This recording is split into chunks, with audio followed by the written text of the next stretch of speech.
Welcome to the Women Choosing Growth podcast, where we bring you practical advice and guidance on how to grow your business and achieve success in your entrepreneurial journey. We feature inspiring stories of success, challenges of growth, and lessons learned from women entrepreneurs, industry experts, and thought leaders who have been through the growing pains inevitable as an entrepreneur. Whether you are just getting started or are looking to scale up your business, our show is designed to provide you with the tools, resources, and community you need to grow your business. Join your host, Tina, a lifelong entrepreneur and business growth advisor, as we explore topics such as marketing, sales, finance, leadership, and personal growth, all tailored specifically to the needs of women entrepreneurs. So if you're ready to grow your business faster and smarter, and learn from the experiences of those who have traveled the growth path before you, then this podcast is for you. Thanks for tuning in, and let's get started. Welcome to another great episode of Women Choosing Growth. I am your host, Tina Sue. Today's guest is Ruth Velez, President and CEO of Venali Group. Venali Group is a company offering American clients nearshore staffing services from Colombia, Latin America. After 2 decades in radio, she started the firm with her husband and has employed hundreds of employees, including lots of family members. As a stepmom to 4 adult children and now 10-year-old twins of her own, Ruth navigates life and her entrepreneurial journey with grace, lots of prayer, and a ton of communication. She's with us today to share her experience, the good, the bad, and the ugly of working with family. But regardless if you have family members on your team or not, the advice that she shares about handling situations of those employees and the tough conversations that come with any kind of staff, whether they're related to you or not, is invaluable. Some of her insight is also very well paralleled to building your strong leadership team. So please help me to welcome Ruth to the show. Hi, Welcome, thank you Ruth. so much, Tina. This is going to be a great topic because, as I mentioned, lots of clients in the past have always looked at this option of, do I bring in my husband, or do I bring in my daughter, or do I bring in just a general partner to help me grow? Because lots of times we know our expertise and we can only do what we can do. So I am so excited to have you on today because I know you've had years of working with immediate and extended family. Yeah, it's called years of very uncomfortable conversations. Yeah, exactly. That's business too, right? Yeah, as if business isn't hard enough, then you throw in the family dynamic. So I know this is, again, a lot of family with you, but it applies to anyone really thinking about partnerships. So tell us, before we dive into the do's and the don'ts, how did you get started in such a wonderful business? Well, I can't say it was by accident, but almost. I have a long career in Christian radio. I was one of those DJs that would just announce, talk about everyday life, raising kids and blah, blah. And my husband was always in the business world. He was in the staffing world. And we came to a point where he wanted leadership as well. I wanted a little bit of change. And then my twins were born. And so it was kind of a family circumstance. We moved from Miami, where we all grew up, to Orlando, Florida, and wanted to raise our kids here and all that, and decided to start our own firm. And so he is CEO. He came from the staffing background, but we started it, named, I'm president. And then, but because over the years, actually he's CEO now, I was CEO. And over the years, we kind of learned our strengths and our weaknesses and found out I'm a lot better at operations. And so that's why we said, okay, I'm president, COO, and he is CEO. So we've been working on that. And we did staffing really until earlier this year, 2024, where we merged those contracts with another staffing firm that does staffing in the US, because a couple years just after COVID, we started working out of Colombia. I'm European blood. I'm Spanish descent, but grew up in Miami. And then my husband is part Colombian. So we've got lots of family in Colombia. And that was the connection. And we thought, let's hire some bilingual English speaking employees in Colombia. And we started doing that. And it turned out to be so great that we said, why can't we find professionals like staffing, but out of Colombia? And it saves Americans, half the cost. And it's been an absolute joy. So it's been a lot of fun learning business internationally. And now sort of really focusing on what we're going to do in the long term. So that's been an adventure in itself. But, we went through everything. We survived COVID, which we didn't even know we would, because, when you have temp staffing, the first ones to go were the temps. So almost overnight, we lost everything that we had built. And that I still have PTSD on that. But and then scaling. So now we're in the scaling mode, which is also scary. But very exhilarating. And so it comes with both emotions at the same time, and expensive. It is expensive to scale. So it's an investment. Oh my It's an gosh. investment. But it's so much fun. And we're having a great time, always traveling. I'm going to Bogota next week again. And so, try to manage a family with kids in school. And over the years, we've hired my sister-in-law, my sister. We have hired, I think, 3 out of my 4 stepkids. My 10-year-old twins are too young to employ still yet. We have big dreams for them. Yes. And then cousins and all that stuff, so nieces and nephews. And so we've learned a lot of lessons along the way, some things that I would never do again, and some things that were uncomfortable, but I would still say they were worth it. And because we have the Hispanic family, you heap on a lot more emotion, and the guilt trips. Those are just fairly extraordinary. So all that to say, we've gone through a lot. We've gone to hell and back a couple times, and we're still standing. So Well, I appreciate you sharing your hell and back and all of the good that you've learned over the years. Let's start with the things that if someone's considering a business partner, and more specifically, even family, what are some of the things that they should be really considering before diving in? I know when I started my very first business, I purposely did not hire family because at that point, I was young, didn't have a clue, and I didn't want other family to fail. So I didn't even open the door to that opportunity, just because that was just my own like fear of a failure in the beginning. So other than that, if someone is considering it, what do you recommend? I've learned even recently how to frame it a little bit better. Even I believe it was Jim Collins that said, if you're going to hire family, you need to still think about the business first. It's not putting family under your business. It's just that's the project you're working on. And to be a good entrepreneur, you have to think about being about the business. If that family member is not going to be a good fit, you're hurting the business. So you have to separate the two, which guys sometimes can do a little bit better, but especially depending on your relationship with the family members or whatnot. And you have to be very clear about that. You have to, in your head and with the family members too. My job is to make sure that my business thrives. If my business doesn't thrive, that's on me. And so if I bring you in, you have to be good for the business. I have to find other ways to be a blessing to you, my family member, without hurting the business, and something that would be a blessing to them, or like a win-win, if you will. And so if it's not a win-win on both sides, it shouldn't happen. We're risk takers too. So we've done risk. We're even taking a risk with a nephew of ours right now who's doing, he's in sales. So it's somewhat of a new career for him. He's had another little job, but that's a risk we were willing to take. So it's also your threshold. He's not hurting. It's not going to hold anything back. We can afford it. And he's up for the challenge. So let's do it. So that's one thing. But like Jim Collins, the right person on the right seat on the bus. If that family member is not the right person for that right seat, you're going to hurt your business. And in the end, that determines how good of an entrepreneur you are. Excellent said. I feel like we could just be like, there you go. It took a couple of years to get to that point, but here we are. Yes. Let's talk about, you mentioned risk. So what's telling you that it's a risk? Is it lack of experience? Is it gut feeling? Like, how do you navigate that feeling of this is a risk? Should I or shouldn't I? Right. Well, usually if you have a position, usually you interview someone. So you look for their skill sets. With family, you know their skill sets, you know their personality. You also have an advantage that you know how your relationship is with that person. So can you correct that person?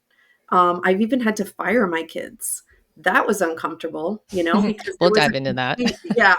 And embarrassing. But so you have to know, and you have to be very upfront with them too.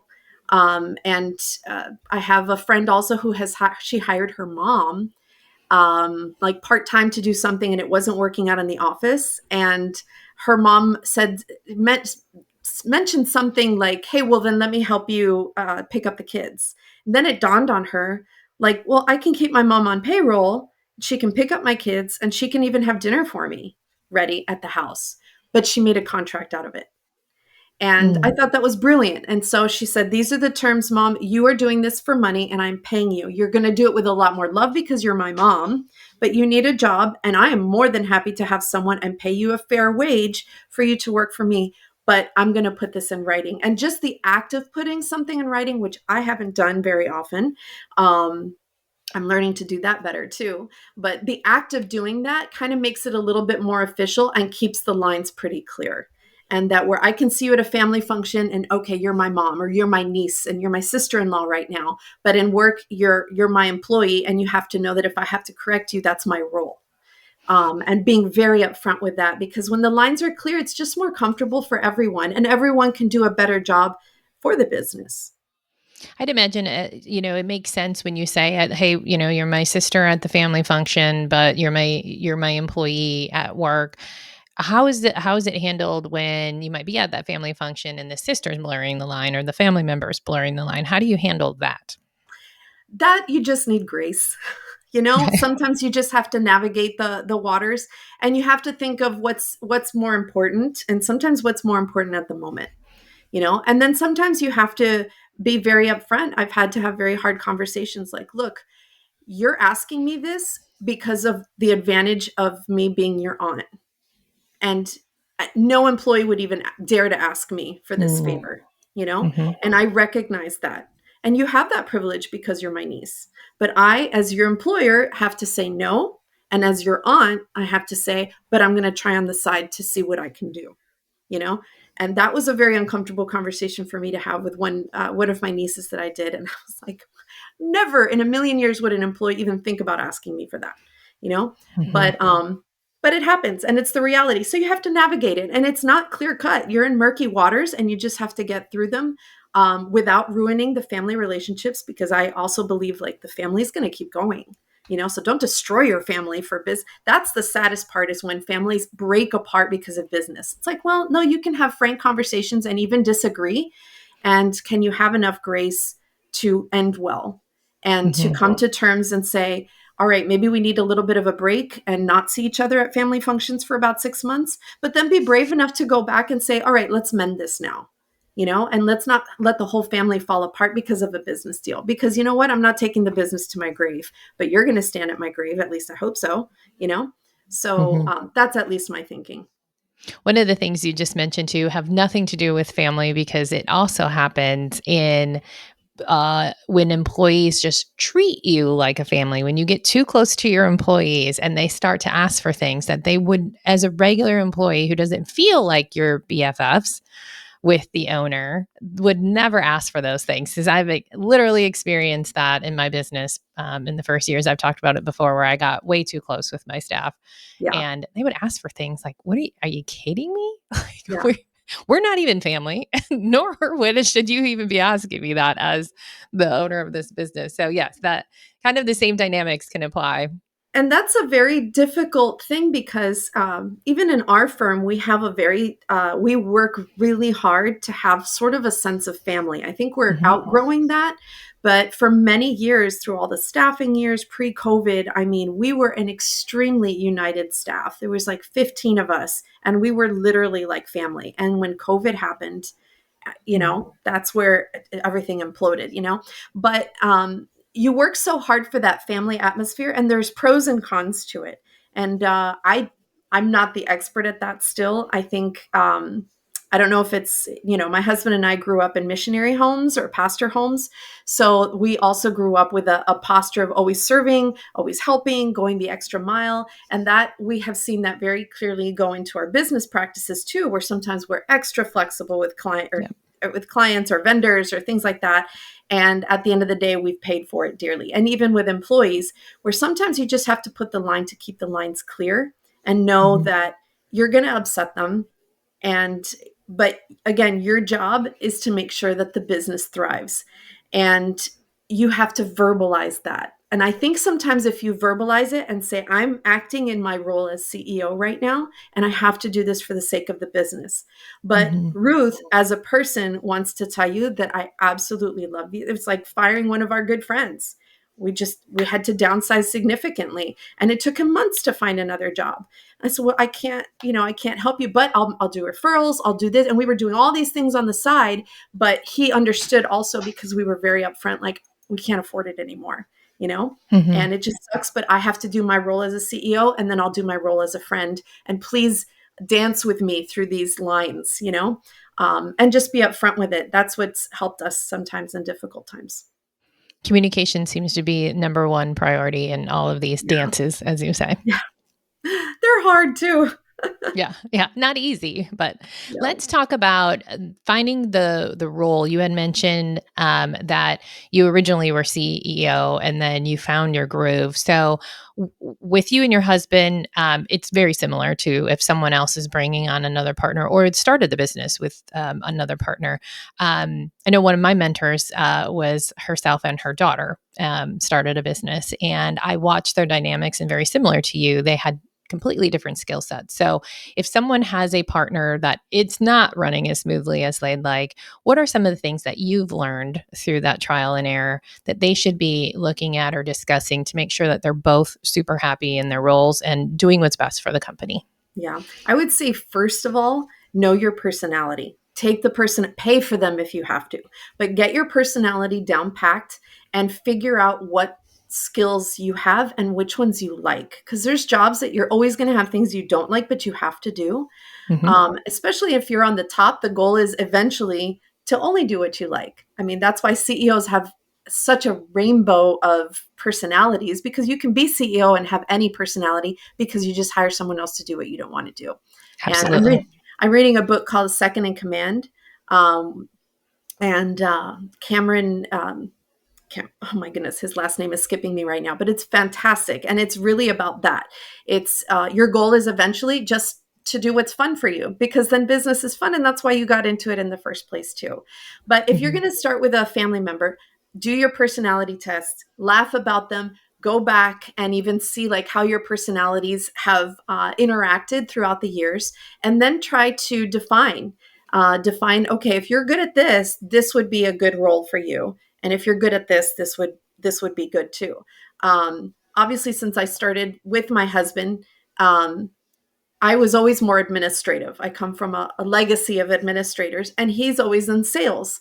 So the idea was, okay, I did the hiring, firing, signing the checks, all the administrative part, and you just come bring the clients.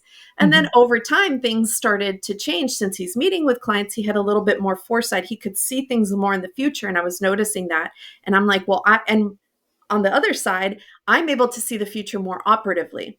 And so I'm like, this is a risk. If you're talking to this person, I have to set this up. And so things like that. So then over time, we started to learn not just our personalities, but like our bents, like, oh, I can see things differently than you. Okay, well, then let's find, or at least define our roles a little bit more. And it came over, with time. I mean, we started 3 of us at the company in 2016, and now Mm-hmm. we're, 200 and some.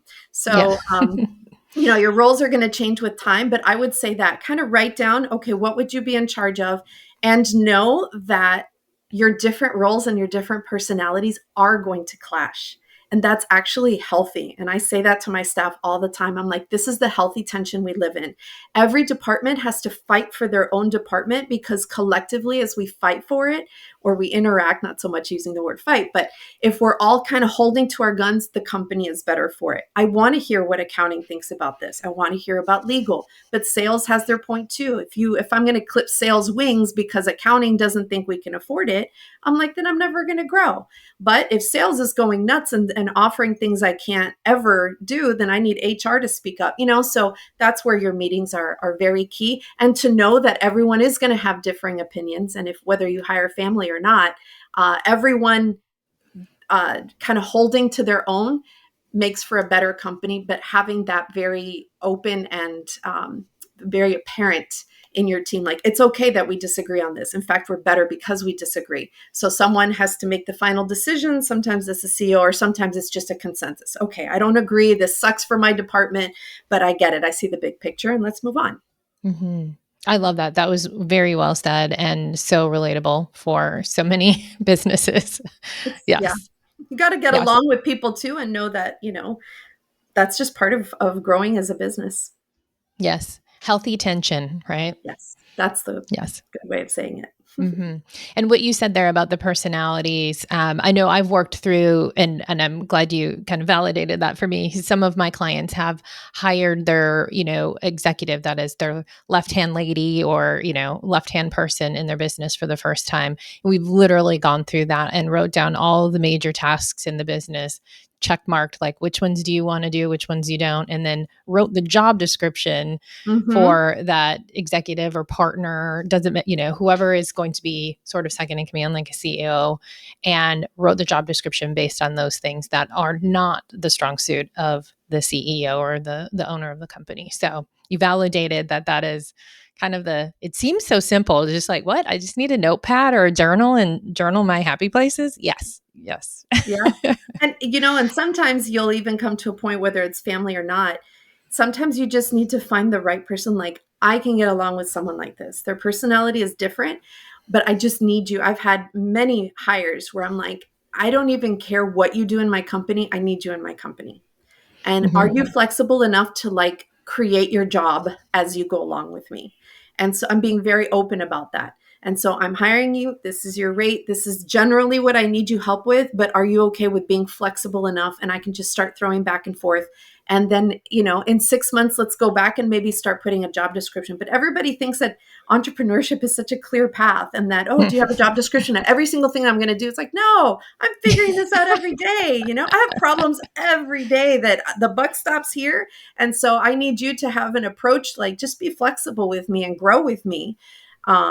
So we've had a lot of those hires, and many of them have been very good. And we've seen people spread their wings much further than we would have thought had we given them just a job description and a very clear career path, Yes, I have absolutely done the same as well, because I've always said I can teach you the skills. I know how the task works that I need you to do, or the job, but it's the personality, it's the fit within the culture of the company. There's some skills you just can't train someone, Yeah. but you can train them how to do X, Y, and Z for sure. The character and Yes, generally speaking, personality too. You can't. That's baked in, sort of. Yes. And the last line on every job description should say, and all other duties as assigned. So you're covered. You're covered. Yeah. Here are the key things, but you're also going to do a million other things. And most people should realize that. Yeah. Yes.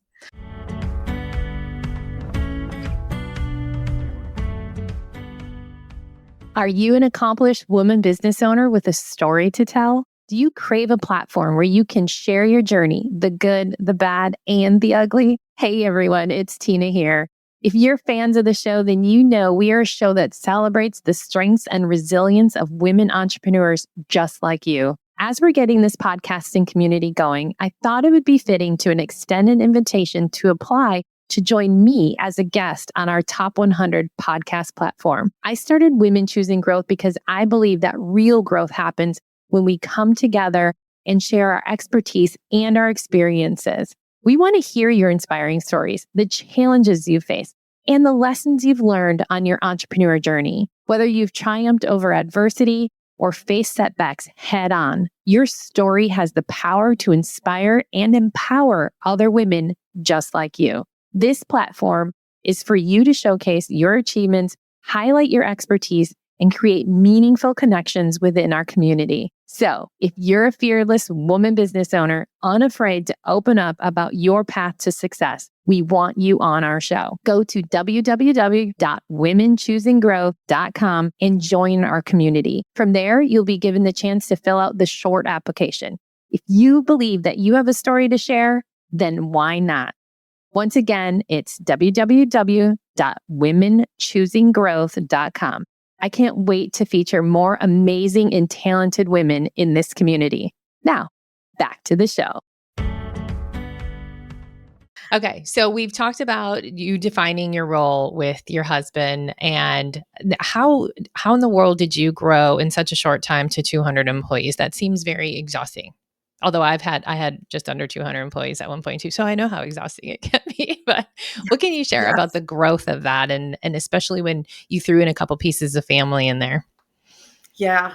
Well, it's the business model is set for exponential growth because we're somewhat of a staffing company, but we have everyone almost, I think it was like 97% of our operations are in Bogota, Colombia, right? And everyone speaks English in the building. So we have a couple unspoken rules, like all meetings are in English.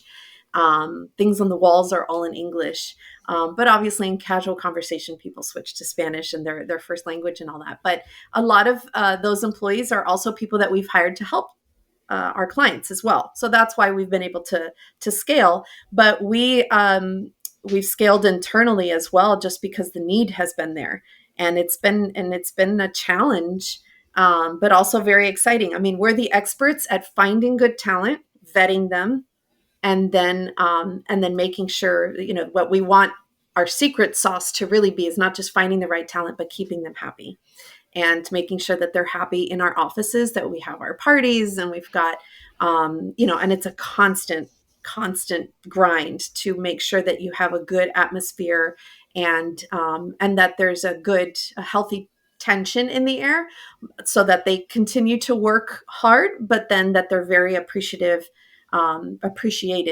and that they're just very happy and want to be there long term, because that's obviously what we're asking our clients to hire, is someone long term. They're just in a different country, and There you go. Yes, yeah, and that's become very popular. yeah. You had mentioned earlier about having to fire a family member. Um, is that a secret, or can you No, no. share some of what happened, and anyone Yeah, else who can relate? we've done good and bad ones. One was we lost a major contract, and so we had to cut, last one in, first one out, kind of, because that's and so two of my older stepkids were part of the bottom, and so what we did is we switched them all to contractor status, which now that I know much more, I'm like, I don't know how wise that was, but we switched everyone to contractor and said, hey, if you want to keep work, go find another job if you want to, but you can keep working. And as you work and you start making those commissions, I'm happy to pay you for that. But I can only, you eat what you kill, kind of thing. Mhm. And it really didn't work. But it didn't work out also because a month after that, COVID happened. So I lost a major contract in February and COVID happened in March. And for them, it wasn't so bad because then they started collecting unemployment. So good for them. But I mean, 2020 was just a horrid year. Yeah, at the very beginning, we had a family member that would just come in, and when it was slow, she'd just take a nap. And I didn't know because she wasn't at my location. And when I found out, I was like, yeah, I can't pay you for these naps. And I'm like, so we had to cut, and then everything blew up in our face. And that conversation was a bad conversation. Like it went very sour, and that caused a lot of family issues later. I would have completely handled that differently now, but I would have had this I mean, this was 6 years ago. I would have had the conversation of like, I have my role, and then I have, my family role. And we didn't have that at the time. Gotcha. And Lines got then blurred. exactly. And then more recently, like I said, my niece who requested some things, and then I had to say, look, this is the COO face, and I'm telling you this, and now I'm switching my hat. This is my aunt hat, and as your aunt, I'm telling you, I'm going to do that. And I'll do things on the side for you, but I can't do this because it's not good for the business. And so that really has been the key that recently, but lots of very uncomfortable, painful years of learning my lessons. Yes, it sounds like you've grown as a leader yourself. And I apologize. We all the listeners and myself enjoy those horrible stories because I we all feel like we've been there as entrepreneurs. Like, know. oh, the hire that. What was I thinking? And Yeah. then, yeah, the uncomfortable conversations. And I think sometimes even, I don't know if this is helpful or not, but I had one conversation with another family member that I knew was on payroll and wasn't really paying for themselves because the role had changed so much over the years.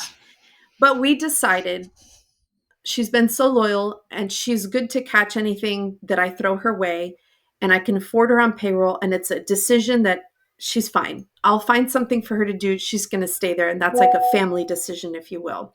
But in conversation as a family member, but also venting as an entrepreneur, kind of saying, man, when things get tight, you start looking at every single role. You need every position to be able to sustain themselves. Everyone, whether in operations or in a revenue generating position, they need to pay for themselves, if not more, because that's the whole point of business. And being very clear and venting about that one part. Later, it was months later where she came back and she's like, I fully realized that I'm not paying for myself.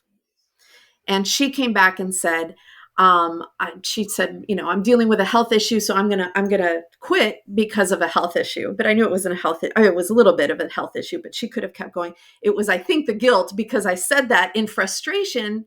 And so that family friendship I had there turned out to be, somewhat beneficial, because then I didn't have to terminate her. I wasn't going to, but it really eased things up, because then she understood my point of view.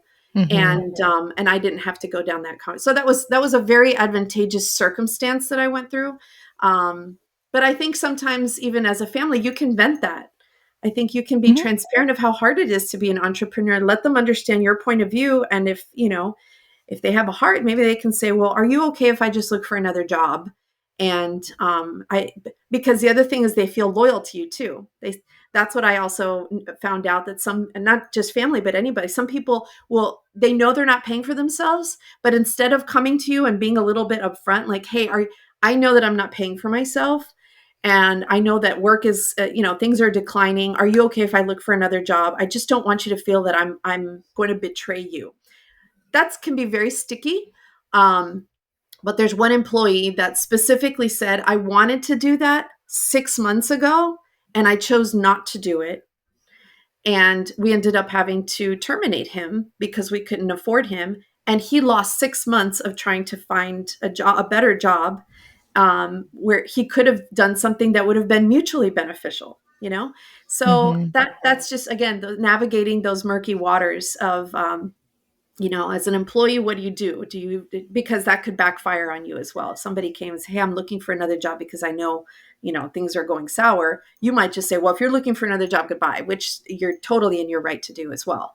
But that depends on the relationship that you have with the person. So yeah, sounds like being really, again, communication. We said it in the beginning too, like everything is about communicating, but this is where like you almost could add that to your conversations if you're doing quarterly updates or blue sky meetings or whatever, like, hey, if you're not feeling like you're fulfilling your role, it's okay to come to us in advance and we'll work with you on that. Like opening the door to it's okay to come and say something isn't working for you, because we'd rather that than we have to fire you, or you just like slack off all day and we're paying you anyway. Yeah. And maybe even saying it in a meeting, like being mm-hmm. very transparent. I think sometimes employees really they appreciate knowing when the firm is not doing well, and that, hey, I have some tough decisions to come.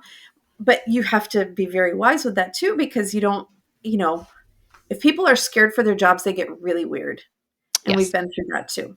And when you have to implode a team, it gets really ugly. And my attorney just said like a month ago, he said, there's a saying that says there's a very thin line between an employee and an enemy. And I thought that was very profound, very sad. He goes, it sounds very crass, but sometimes it's true.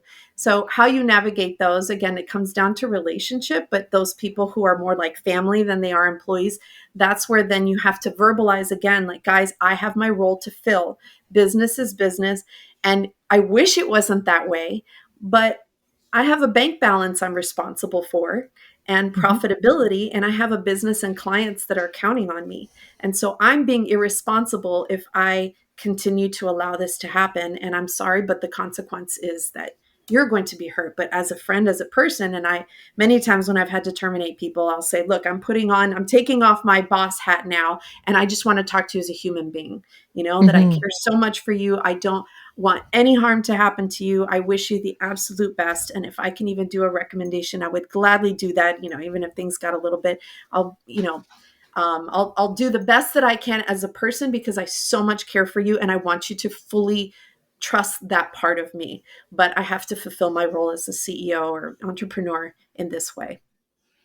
Yes, I love that. It sounds like you've done a lot of learning over the years with wonderful situations, as that is the hat of an entrepreneur, right? I've Never. said it too. If I could go back and write a book on all the things I had to learn the hard way, it's pretty normal for entrepreneurship. So sounds like you've come a long way as a leader yourself and dealing with so many different employees. So how would you wrap up the do's and don'ts? Obviously, the don'ts are the opposite of the do. So, if you just had to give a couple quick points to anyone who's thinking about having a partner or family members, what do you summarize that as?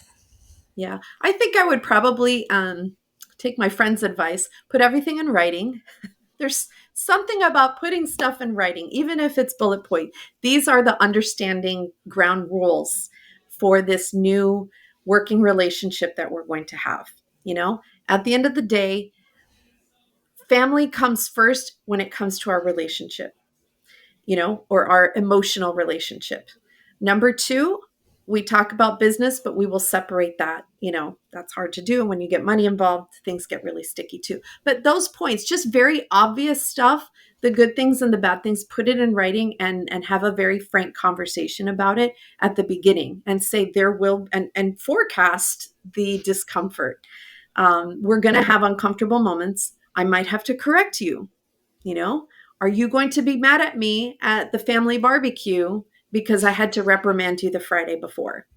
You Mhm. know, I need to do my role. You need to do your role.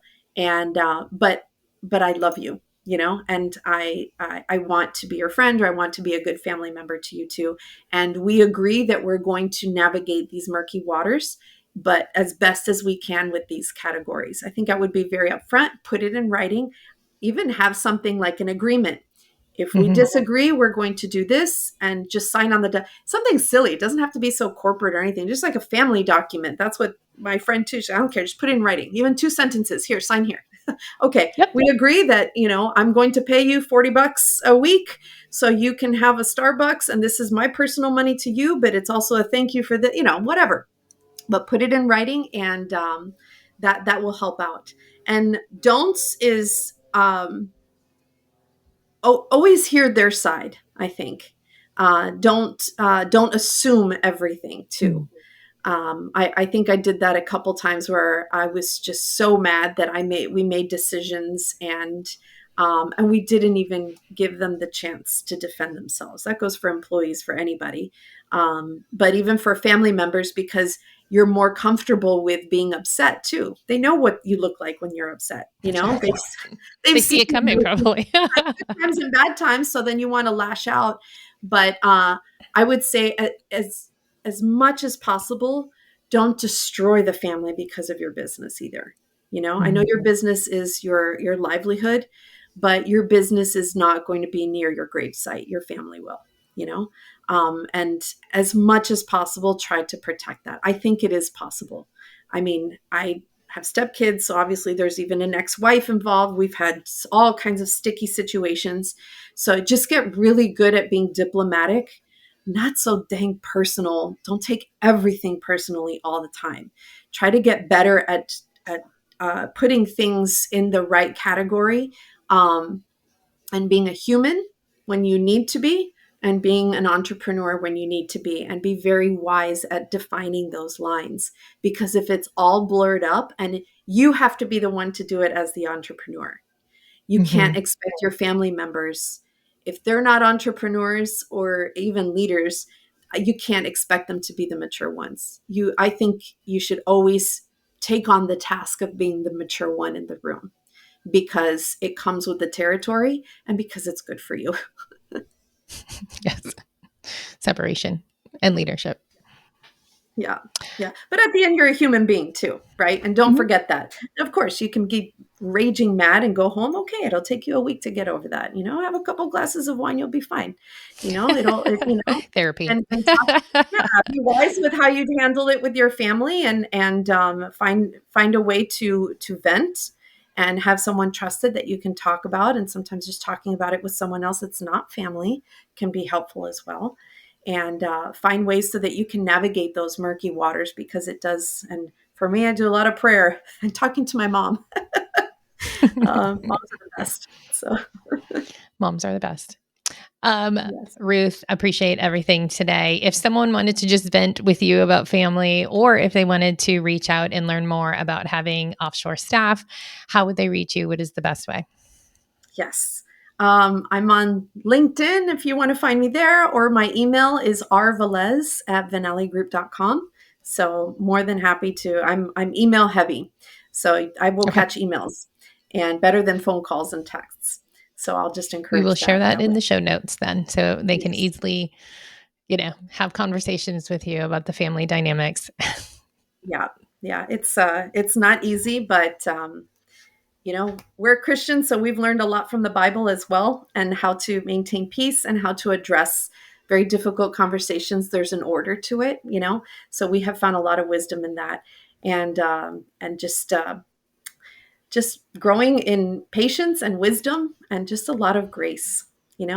If it's okay, Mhm. if people have wronged you, you can forgive. Forgiveness is pretty much the key to life as well. We've Yeah. had to do a lot of You forgiving an in our entrepreneur. families. Yeah, Oh, exactly. it's healthy. Just let it It's go. healthy. Yeah. Love it. Well, I appreciate you today, and all of our listeners definitely can take some tidbits away from here, whether they have family members or not, or just partners or staff in general. So appreciate everything you shared. Thank you so much. And thanks for this privilege of being with you. Thank you. I hope you enjoyed today's episode. Please be sure to hit subscribe on your favorite podcast platform so you never miss an episode. The Women Choosing Growth Show is not just another podcast. It's a tribe of women helping each other grow. So please share this podcast with all the women entrepreneurs that you would love to see succeed. If you'd like to know more about customized business advising through Cultivate Advisors, download business tools, or sign up for upcoming events, visit www.womenchoosinggrowth.com. Once again, that's www.womenchoosinggrowth.com. Remember, we are in this together. See you on the next one.